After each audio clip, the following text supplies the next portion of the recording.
Oh, hello. Oh, hello. And welcome to the Comic Queens podcast. I'm Alex. And I'm Annie. And Alex and I are back with part 3 of our Advent calendar. Happy week 3. Happy week 3. I am so excited, not only because it's getting closer to Christmas. Yes. Because we are the Christmas girls.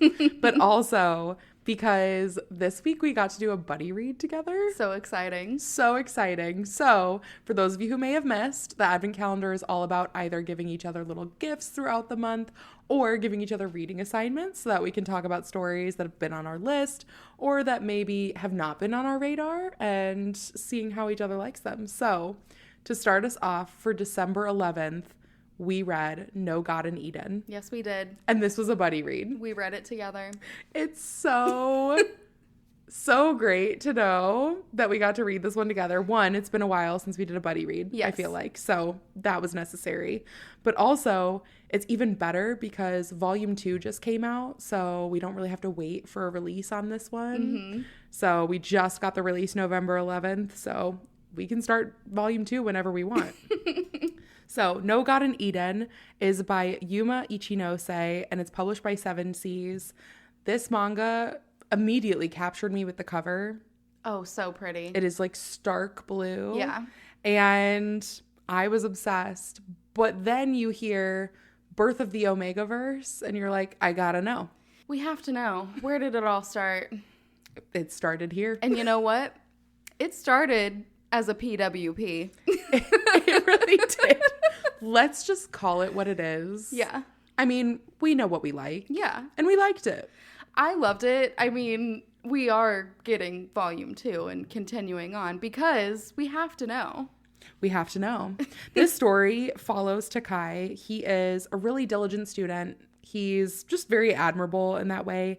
And he's born to an affluent family. So they have like a family hospital that they run. They kind of like live in the hospital, which I've never even heard of such a thing. Yeah. But Takai in general is very intrigued by and obsessed with science. Like he starts out the story reading about ice ages between the 14th and 19th century. So he's just nerdy and that's like his passion. Yeah.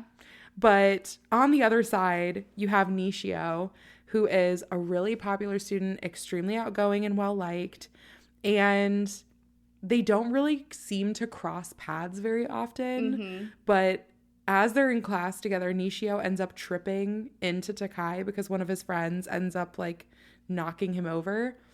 And Nishio drops a bunch of Takai's things. So they're helping each other pick it up. And they very quickly notice something is off. Nishio's like, I don't feel great. Like, I feel like I'm maybe coming down with a fever. I don't know. Mm-hmm. And he kind of like walks away from the situation. And Takai's like, has Nishio always smelled so good? What is that cologne? Once they get to their gym class, Nishio's still not feeling super great. Takai is offering to take him to the nurse's office. Mm-hmm. And unfortunately, it just starts downpouring on everybody. So everyone's just kind of running mass chaos back inside so that they don't get rained on. And Nishio looks like so bad that Takai's like, okay, I can't even take you inside. Like, we just have to go and like wait the rain out because you're already sick and you can't run through the rain. It's just going to be so much worse. So they go into the gym storage closet and Nishio's not sick. He spends the rest of the story in that storage closet. And I have so many questions. Like, listen, first and foremost, the fact that they get into this closet and Takai, I mean, I guess it's because Takai is now involved in it as well. Mm-hmm. But Nishio immediately is like, I know what this fever is. It's just I'm pent up. And so I'm just going to relieve myself. You just chill. It's fine. This is normal. Yeah. I'm just going to relieve myself. And Takai really doesn't like bat an eyelash at it. And then they eventually join in together. Yeah. So they're both confused. Like, I think after it happens and they've been intimate with one another, they're kind of like, this isn't normal. It's not normal to feel like you have a fever and then feel like you need to hook up with somebody really, really bad. And then it's never enough. And Nishio is like, I can't even leave to go home. Like, I have to lie and say that I'm staying at your house so that my mom won't wonder where I am. Yeah. And fortunately, his mom buys into it. Yeah. But Takai is really caring. He's like, okay, don't panic. I'm going to bring you a bunch of stuff. I'll make you a nest. It was. He brought him like a heating element because it's cold outside. Brings him some food. Yeah. Very like mama bird of him for sure. And, you know, he's like, okay, I'll keep you here. And the next day, Takai goes to school and he can't stop thinking about Nishio. He realizes Nishio didn't come to class. He's like, I mean, there's no way he's still in the storage closet, right? Like, no, that can't be. And so Takai goes to visit him like midday. Can't stop thinking about where Nishio is and what's going on. And he and Nishio like still can't keep their hands off of each other. And they're starting at this point to be like, this really is not like Something is happening that's out of our control. listen, we're 18. Like, this isn't puberty hitting us just randomly. Yeah.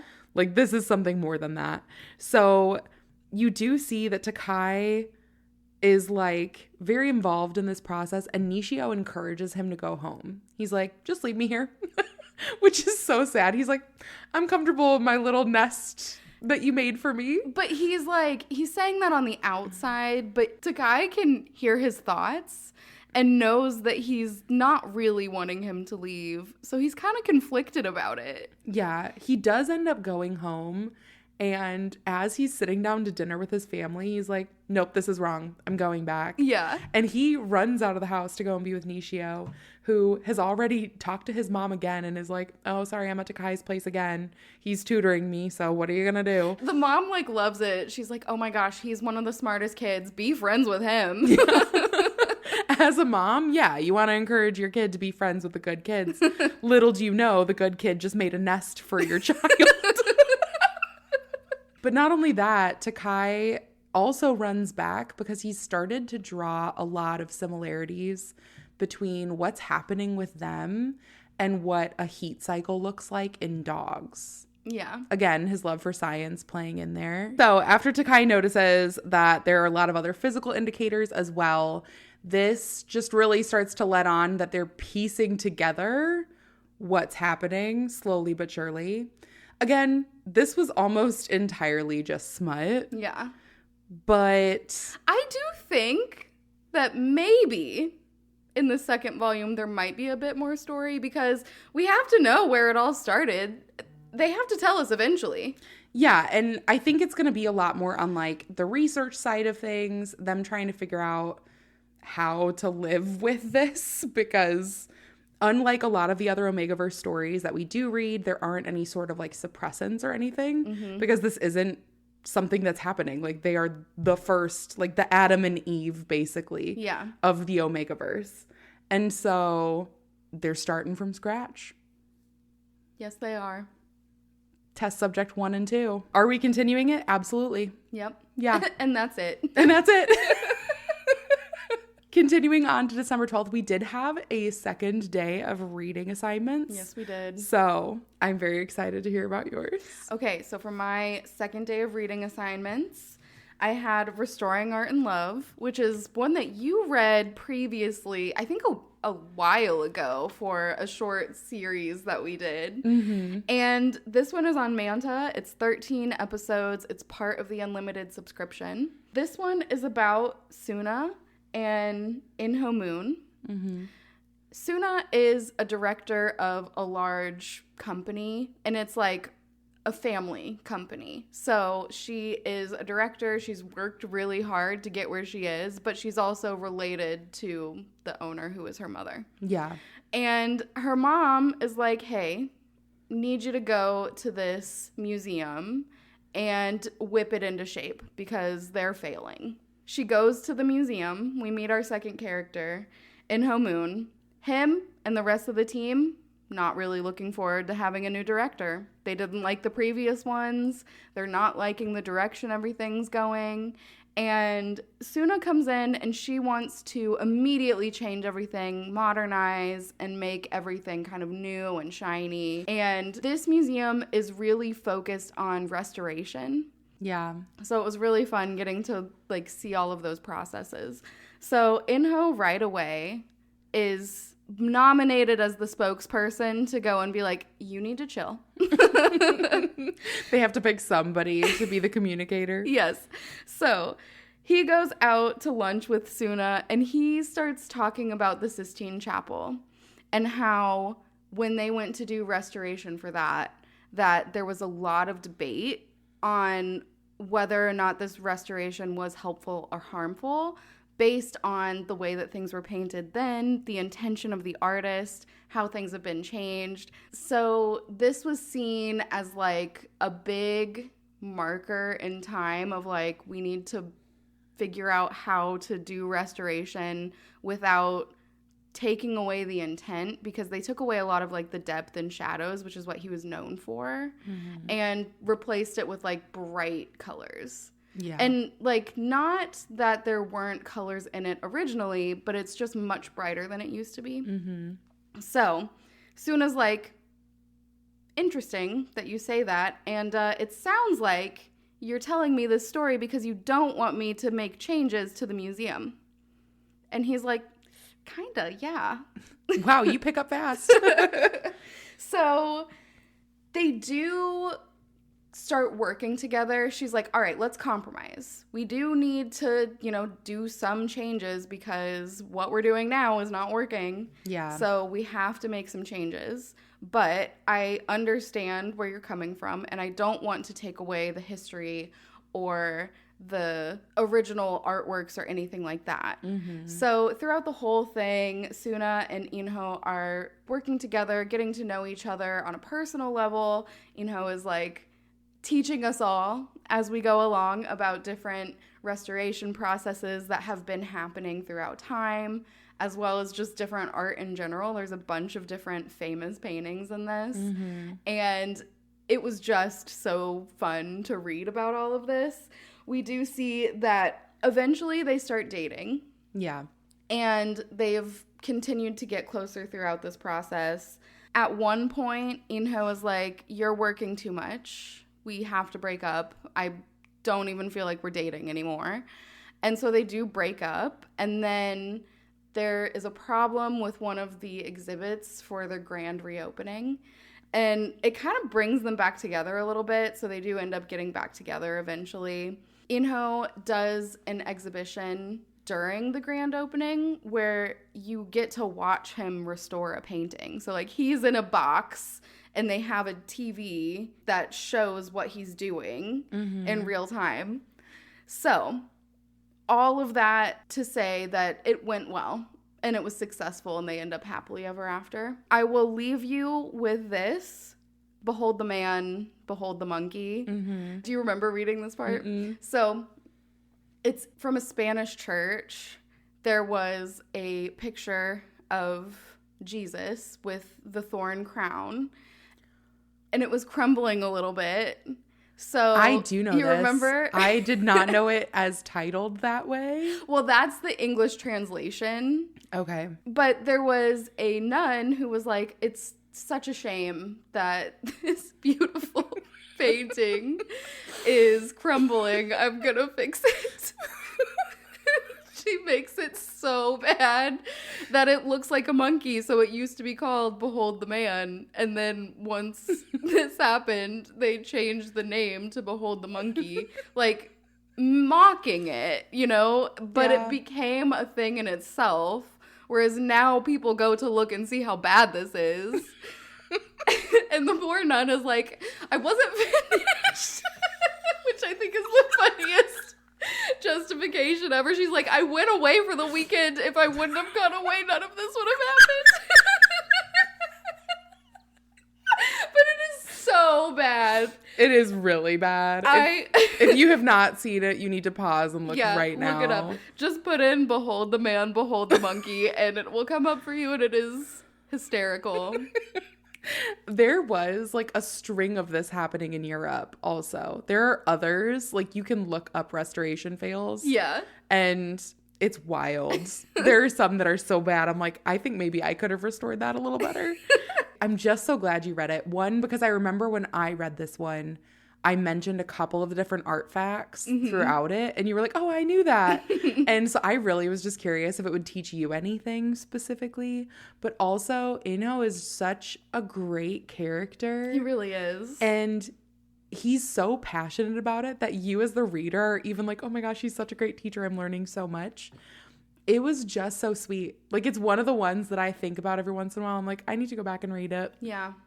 It's so good. It's such a cute little story. Oh, I'm so glad. Well, that leads me into my December 12th assignment, which was maybe not as wholesome. This story is called Praise Me When I'm a Good Boy. This is by Yodaka Kuroi. It's published by Yen Press, and it's a standalone, so we're not expecting any other volumes for this. If there are any, you can expect that I'll probably be buying them. The way they lay this story out is extremely interesting. So they almost make Dom subculture into like Omegaverse secondary traits. I've seen that before in books. I haven't seen that before in manga or manhwa. So this is that for you. Very exciting. It's very interesting. They link like the Dom sub, like they give off specific pheromones. They called it a secondary gender. Okay. Just like in Omegaverse, how they say the same. It's just kind of like a secondary attribute, really. The story starts out with our main character. His name is Watanabe, and he has basically everything going for him. He's got a great job. He works as a teacher. He just got a new apartment. He's recently engaged. And it's all going well. And unfortunately, out of what seemingly nowhere, his fiance breaks up with him. And you find out from Watanabe's point of view that the reason she broke up and left this awful Post-it note calling him a liar and all this other stuff is because he came out to her as being a sub. And she was not she didn't know. She wasn't a dom or a sub, and she couldn't really sense what was going on. And she felt betrayed that she didn't know this earlier on in the relationship. And he feels betrayed. He's like, obviously this isn't a good match because me being a sub shouldn't do anything to you. It's just, I like people to kind of take the reins sometimes, maybe like plan a date or like take care of things at home or take care of me. Like, you know, it's not this intimidating thing that you're building it up to be. But he's like, ironically, you broke up with me saying I'm a liar, but I think you broke up with me because I told the truth. So that there's kind of that standstill, and everyone around him, including like fellow teachers, they're just kind of like, I mean, it's okay, buddy, you'll be fine, not knowing the background reason for it.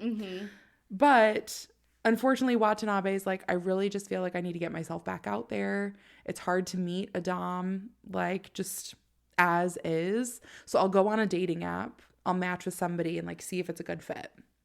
And as he's seeking out this dom on the app, he's waiting at the restaurant and he runs into a former student. So immediately he's like out of dating mode and he's like, great, I need to make sure that I don't let on to people why I'm here. So his former student, Izumi, is kind of adorable. He walks up and he's like, oh my gosh, it's been so long since I've seen you. And, you know, Watanabe's like, oh, what's been going on with you? And Izumi goes, well, you know, I was living with some friends and I don't have anywhere to go. Like, I'm not living with them anymore. And, you know, my family kicked me out after I finished school. So he's just kind of this big sob story. And Watanabe is like, oh, I'm sorry. Do you need a place to go? And Izumi's like, that's great. Thanks, Teach. Let's go now. Like, heck yeah.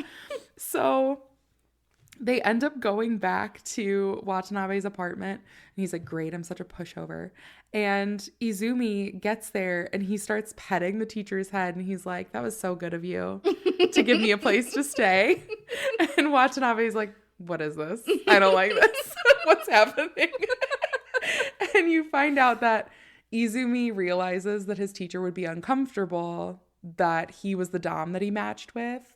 So he was like, oh, I'll just like make it more comfortable for you. I wasn't lying. Like, I don't have anywhere to go, but I did match with you. And I just felt you deserved some praise for being so good to me. And Watanabe is like, I don't like how well this is working, but it's pretty nice. So he accepts the head pats and the praise. And then he's like, okay, you can like stay tonight, but that's it. Like, you kind of tricked me. I don't like that. However, Izumi has no intention of leaving. He starts playing Mr. Homemaker. He's like, oh, let me do your dishes. Like, Watanabe goes out to work and comes back home. And Izumi's like, welcome home, sweetie. And like kisses him. And Watanabe finds it kind of annoying. He's like, go get a job. Go do something else. And he goes, where will I go? So Watanabe, being a pushover, is like, fine, you can stay, but like, make yourself useful. They do start to, you know, feel each other out a little bit more on like the dom sub side. Like, it didn't start out as like intimacy outright, but they do end up becoming intimate with one another. And out of nowhere, Izumi is like, oh, okay, well, I'm going to step out. And he doesn't come back for days. And you see Watanabe freaking out. Mm-hmm. He's like, where the hell did he go? That's not cool. So as you are seeing Watanabe freaking out about him, he's like, I remember him. He was kind of a trouble student, but like, we always seemed to get along. Why would he just disappear on me? And you as the reader start to see it from Izumi's perspective of Izumi's actually loved his teacher since he was a senior in high school, because Izumi's dom pheromones and attributes end up showing themselves in control, not so much in like a masochistic way or anything like that, but more in the sense of wanting to feel like everything's in its place and being like, I want to dote on somebody else. I want to know that it's like a monogamous relationship, and like being able to kind of make sure everything's in its place. Mm-hmm. And his entire life has been hectic. His parents were terrible and not around much, didn't give him any stability. And he was completely unable to sleep from just how tumultuous everything around him was. So he found comfort in Watanabe as a teacher, because Watanabe realized that Izumi wasn't sleeping well at home, and he would let Izumi sleep in his class and like sleep in the classroom between classes or after school so he could get rest while he graded papers. Oh my gosh.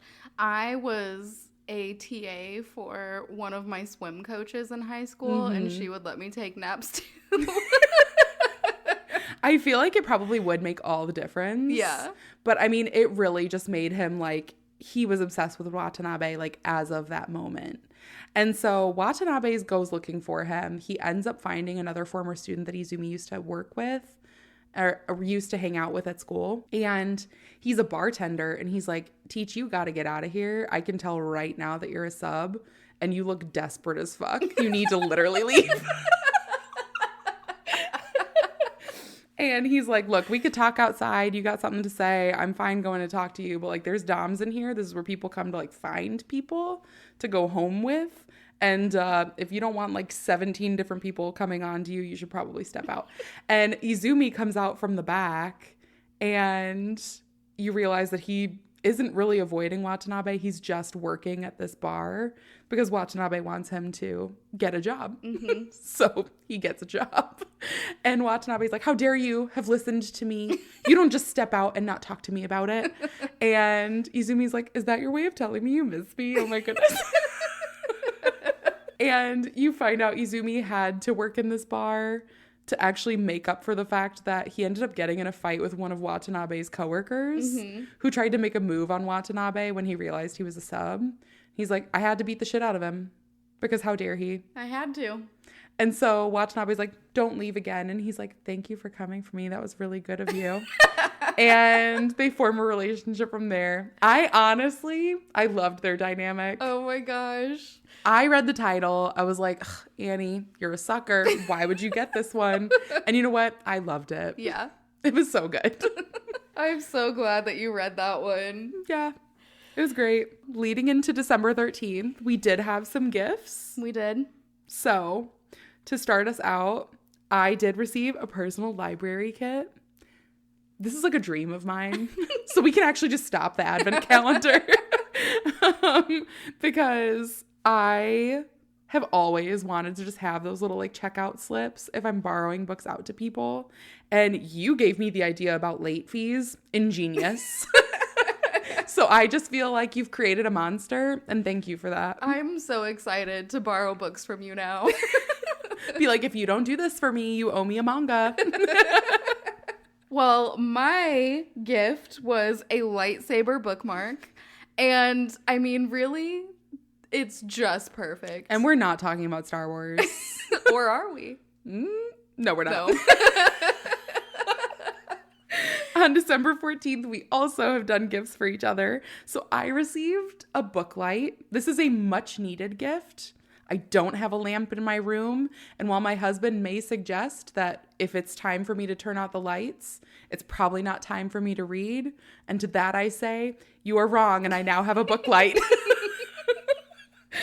This is one that when I was thinking about like things to do, I was like, oh, I absolutely have to get a book light because you've been talking about wanting one for a while.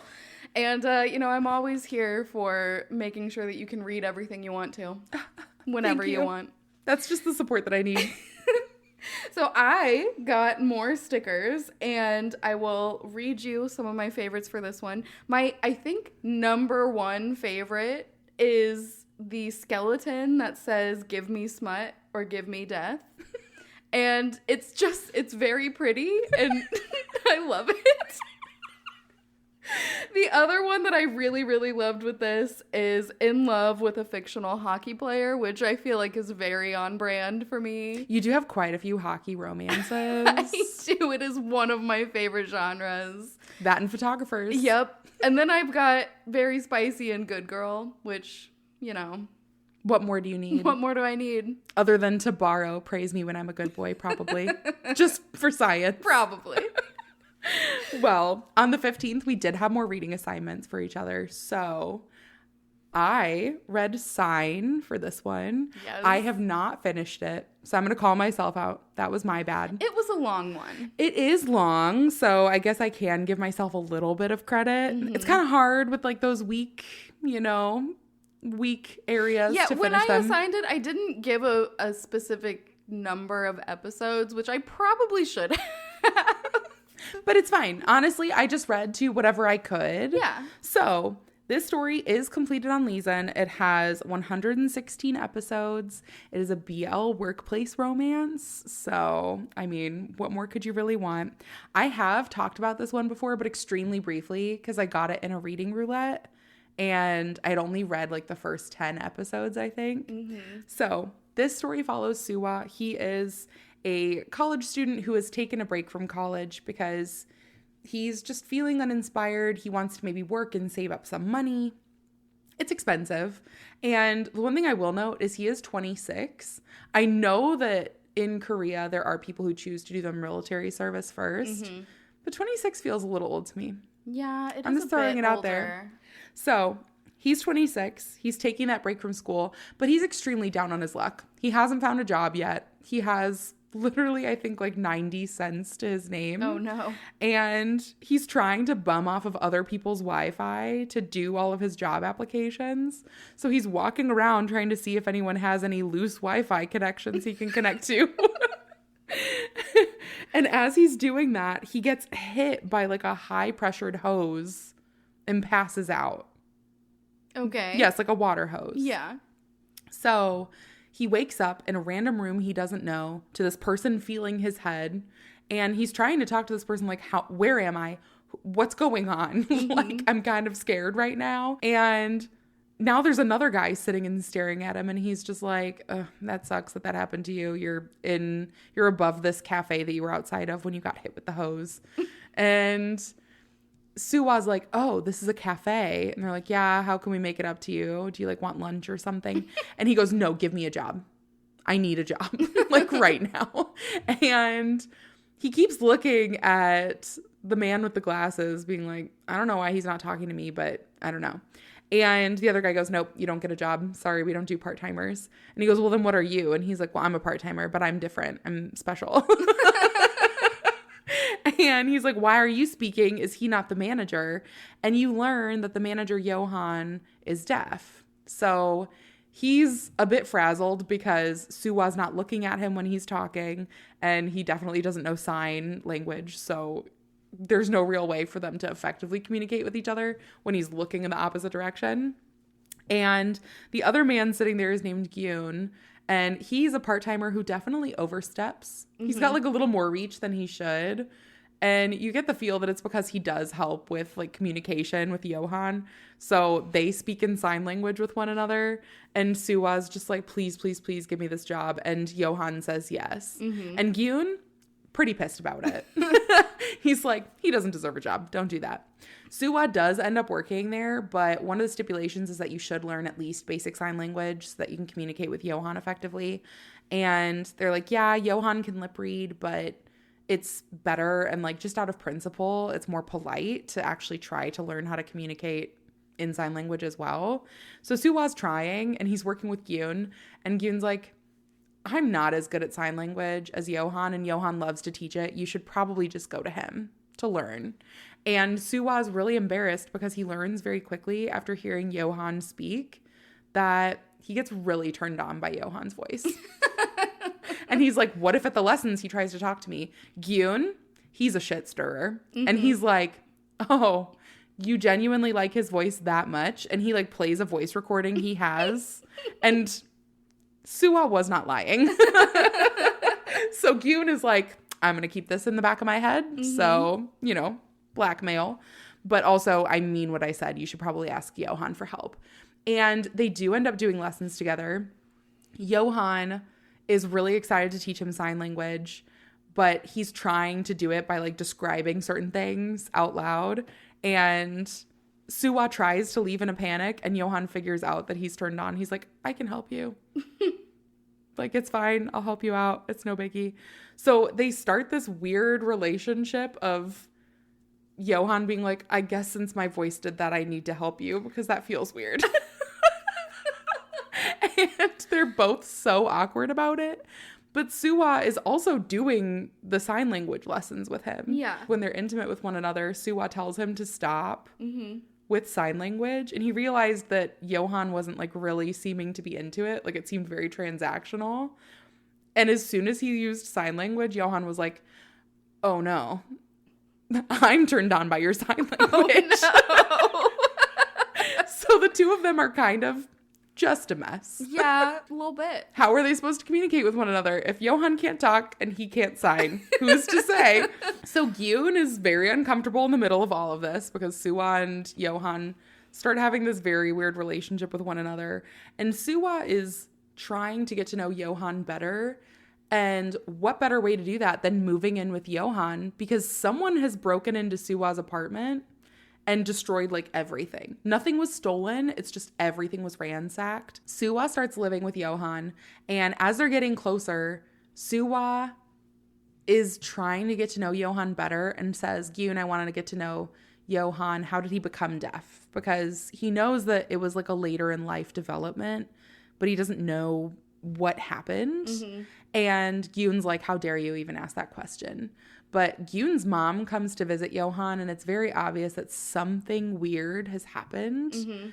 And you find out that Gyun is the son of a rich conglomerate family, and that his younger brother is the reason that Johan lost his hearing. Interesting. And he goes, I'm not telling you anything else. And it's rude to ask Johan, so you just can't know. And Johan does end up explaining to Suwa. He goes, yeah, I mean, it was his little brother, and we knew each other generally, and he got mad at me, and then he injured me, and that was it. And you find out the entire cafe that Johan owns is like settlement money that was given to him as like hush money and part of an NDA. Yeah. And he was given a bunch of money just to keep quiet. And so Gyun kind of is there to keep eyes on him, but Gyun was also friends with Johan to start, so they stayed friends. But in the second season, you get to meet Gyun's brother, Byung, and Byung secretly came back to Korea, and you find out that he is behind the ransacking of the apartment. And he now has eyes on hurting Suwa because he doesn't like people getting close to Johan at all. So he's like weirdly obsessed with Johan. Very obsessed with Johan. Yeah. Basically, you see that Byung was getting tutored by Johan, found him extremely attractive, was like, love when he talks to me. It's all great. We have this wonderful relationship. And he starts to really like push that boundary between tutor and relationship. and is like making moves, holding his hand. And Johan is actively making it clear he's not interested.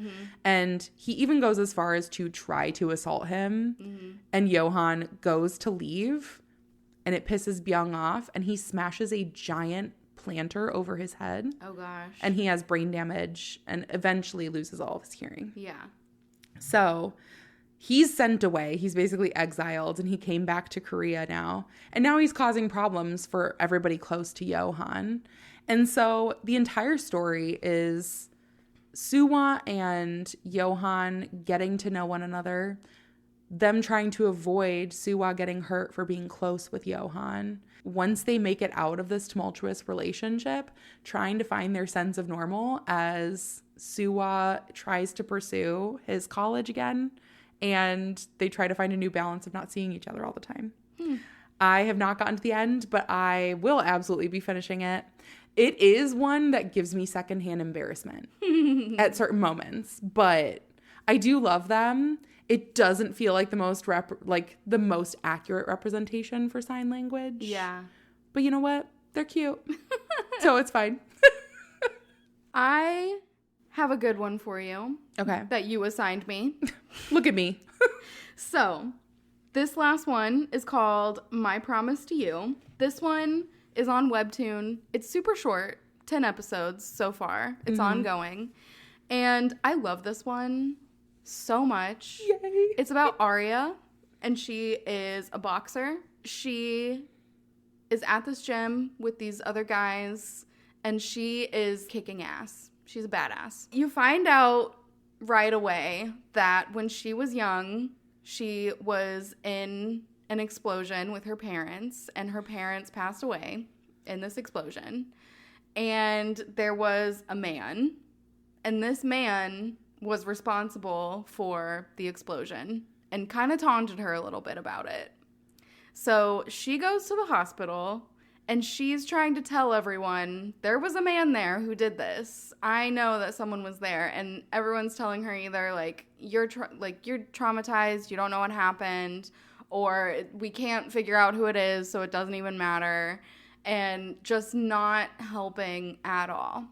So she decides to take matters into her own hands, and she goes to become a bodyguard to the heir of a mafia family. And this heir, his name is Yellen, and he is the guy from the beginning who was taunting her at her parents' death. So she goes to this mansion to be tested. There are other people there who are in this test too. And it's kind of a tricky one where they all have to go through this like labyrinth to find a person. In her brain, she automatically thinks, oh, I'm going on a rescue mission. And when she gets there, it's kind of a puzzle that she has to figure out. And she realizes it's not a rescue mission, it's a hostage situation. So I've got to kill this guy. Yeah. Not really, it's a simulation. But she's like, I got to kill this guy. So she passes, and she's like kind of tiny, but again, super badass. So the heir, Yellen, he's like, I don't need a bodyguard. She's super tiny. What is she even going to do? And right away, he's like super playboy and just kind of airhead spacey, and tells her like, you can go away. I don't need you. Like, we'll pretend that you're here, and you won't be. And she's immediately like, what the fuck is going on? Is this guy who is like such an idiot really the same guy who is the cause of my parents' death? And that's as far as it is right now. I am so excited to see how this one progresses. I love it so much. This one, honestly, it really reminded me of like Mafia Nanny. Yes. Meets Her Merry Obsession. And you've read Mafia Nanny. Yes. You have not read Her Merry Obsession, but you absolutely should. And this one is like the perfect mix of both. And I'm really excited to know where this goes. Yeah. So I'm excited to read this one with you. I'm so glad you read it. It'll be Yes. so nice. And it was such an easy catch up with 10 episodes. They're a decent sized episode, but still 10. So it was easy to catch up on. So Yeah. everyone read it with us. I know, It was so so good. Well, to end off our Advent week, we did have 2 days of presents. Yes. So for December 16th, you gave me the Target socks. I don't know if anyone's been to their local Target store, but there are these fuzzy socks that have the Target dog as a reindeer on them in like the Fair Isle print. Yeah. And Alex got them for me and they're the cutest thing ever. And I'm so excited. I love them. They're super soft. For December 16th, I got a manga, A Home Far Away, which is one that you told me to read. You have read another manga by this same author. I have read this one also. And you have also read this one, and I will have to read this one probably pretty quickly because I know that this is going to be a good one. I absolutely think you should read it. It is gonna make you cry. And I know you love that. So on brand. And finally, for today, December 17th, our final gift I received was a book review journal, which I've had book review journals and they use up so much space for you to fill in so many different details and you don't get to fit in that many reviews. Mm-hmm. So I bought one thinking, oh, this is the prettiest thing ever. And it only fits in like 32 things. And as many people may know, I read a lot more than 32 things. So this one will give me more bang for my buck. And on the front, it does say I have no shelf control. Which is true. And it's very true. Oh, I love it. So December 17th, Mm-hmm. I got Dreadful Night Pins of Doha and Bada, and it is precious. They're so cute. I love them. I love Dreadful Night. It's perfect. They're perfect. And they'll go so nicely on your pin board. Yes, they will. Yay! Oh my goodness. It is insane to think that we're so close, that we are about to be doing our final installment of the Advent calendar I next know. week. But there are many more gifts to come and many more reading assignments to come. So we are looking forward to talking to you all on the next one. Goodbye. Bye.